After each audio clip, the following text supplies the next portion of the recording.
दोस्तों, अगर आप भी जिंदगी के दोराहे पर खड़े हो और समझ में नहीं आ रहा हो कि इसके बाद आपको आखिर करना क्या चाहिए, मन में एक संशय चल रहा हो, तो इस वीडियो को आखिरी तक जरूर देखिएगा और फिर अपने विचार हमें कमेंट बॉक्स में जरूर बताइएगा।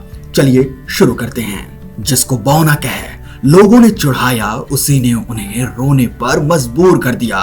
ये कहानी है इंदौर के एक ऐसे लड़के की जिसने जिंदगी की दो राहों में से एक को चुना और फिर उसी रास्ते पर चलकर इतिहास रच दिया। कभी किताबों के पन्नों में उलझा रहता था तो कभी मैदान में दौड़ता था, लेकिन एक मोड़ ऐसा आया जब उसने पढ़ाई और क्रिकेट में किसी एक को चुनना पड़ा था। तब उसने किताबें बंद कर दी थी और बल्ला उठा लिया था। आज वही लड़का आईपीएल में रॉयल चैलेंजर्स बेंगलुरु यानी कि आरसीबी को वो पहली बार चैंपियन बना चुका है। नाम रजत पाटीदार। 1 जून 1993 को मध्य प्रदेश के इंदौर में जन्मे रजत का बचपन आम बच्चों के जैसा ही था। पढ़ाई में ठीक ठाक, लेकिन दिल में एक अलग ही जुनून था, वो था क्रिकेट। उनकी पढ़ाई न्यू दिगंबर पब्लिक स्कूल से हुई थी और ग्रेजुएशन गुरु वशिष्ठ कॉलेज देवास से हुई थी। कॉलेज में दोस्त बताते हैं कि रजत की बातों में बस एक ही विषय होता था, वो था क्रिकेट। एक रिपोर्ट के मुताबिक उन्होंने कॉलेज की एक महत्वपूर्ण परीक्षा छोड़ दी थी। क्योंकि उस दिन एक अहम क्रिकेट मैच था। जब कोच ने पूछा कि भाई, या तो तुम पढ़ाई करो या फिर क्रिकेट खेलो, तो रजत ने बिना 1 सेकंड सोचे भी जवाब दिया कि सर, मैं क्रिकेट खेलूंगा। रजत के पिता मनोहर पाटीदार इंदौर के एक बिजनेसमैन हैं और माँ एक हाउसवाइफ है। शुरू में हर बाप की तरह उनके पिता भी चाहते थे कि बेटा पढ़ाई पर ध्यान दे, लेकिन बेटे की आंखों में क्रिकेट का जुनून देखकर उन्हें अंततः हार मानना ही पड़ा और फिर उसी जुनून को पंख देने लगे।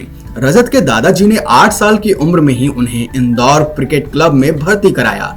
दादाजी हमेशा कहा करते कि बेटा, मैदान में डट जा, याद रखना एक दिन दुनिया तुझे सलाम करेगी, और आज वही वाकया साबित हुआ है सच। शुरुआत में रजत एक फास्ट बॉलर थे, लेकिन अंडर 15 में जब कोच अमय खुरासिया ने उनकी बल्लेबाजी देखी तो वो चौंक गए। उन्होंने कहा कि तू गेंद छोड़ और बल्ला थाम, तू एक महान बल्लेबाज है। उसके बाद रजत ने कभी पीछे मुड़कर देखा ही नहीं। 2015 में उन्होंने मध्य प्रदेश की ओर से रणजी ट्रॉफी में डेब्यू किया और डेब्यू मैच में ही सेंचुरी ठोक दी। 2018-19 के रणजी सीजन में 713 रन बनाकर एमपी के टॉप स्कोरर बने। 2022 में रजत ने आईपीएल प्लेऑफ में लखनऊ सुपर जॉयंट्स के खिलाफ 112 रन बनाए, वो भी महज 54 गेंदों में। एक विस्फोटक पारी थी जो किसी भी अनकैप्ड खिलाड़ी की पहली सेंचुरी थी। यहीं से रजत ने फैंस का ध्यान खींचा।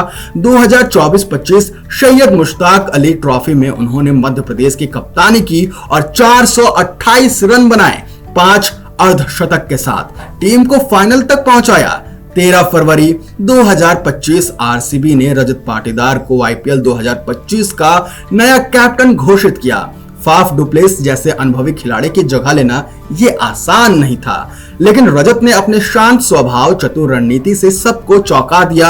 आरसीबी ने उन्हें 11 करोड़ रुपए में रिटेन किया। रजत ने विराट कोहली, कुणाल पांड्या, दिनेश कार्तिक जैसे खिलाड़ियों को एकजुट करके एक विजेता टीम बनाई। 3 जून 2025 अहमदाबाद आईपीएल 2025 का final, RCB versus Punjab Kings. Rajat की कप्तानी और कुणाल पांड्या की फिरकी। रजत की रणनीति और मैदान पर उनकी उपस्थिति ने साबित कर दिया कि वो सिर्फ एक बल्लेबाज नहीं, एक लीडर भी हैं। मैच जीतने के बाद रजत के आंखों में आंसू थे।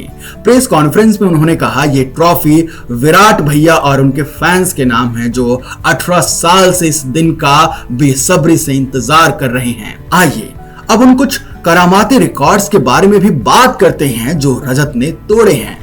पहला, मुंबई इंडियंस को वानखेड़े में 10 साल बाद हराया।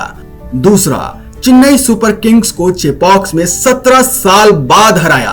तीसरा, क्वालिफायर 1 में पंजाब किंग्स के खिलाफ 81 रन 40 गेंदों में की नाबाद पारी खेली।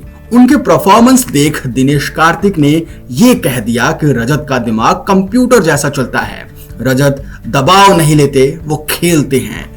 रजत की कहानी सिर्फ क्रिकेट की नहीं, संघर्ष, समर्पण और सपनों की कहानी है। एक लड़का जिसने परीक्षा छोड़ी, लोगों की बातें सुनी, लेकिन अपने जुनून से समझौता नहीं किया। आज वही लड़का लाखों युवाओं के लिए एक मिसाल बन चुका है। अगर सपना सच्चा हो तो रास्ते खुद बन जाते हैं। अगर इरादा मजबूत हो तो कोई मैदान बड़ा नहीं होता। अगर आपको रजत की ये कहानी अच्छी लगी हो तो इस वीडियो को लाइक जरूर करिएगा, कमेंट करके अपनी ओपिनियन बताइएगा और हाँ, उन लोगों के साथ शेयर जरूर करिएगा जो अपने देश के लिए कुछ करना चाहते हैं, जो अपने सपने के लिए कुछ करना चाहते हैं। मिलते हैं आपसे अगले वीडियो में।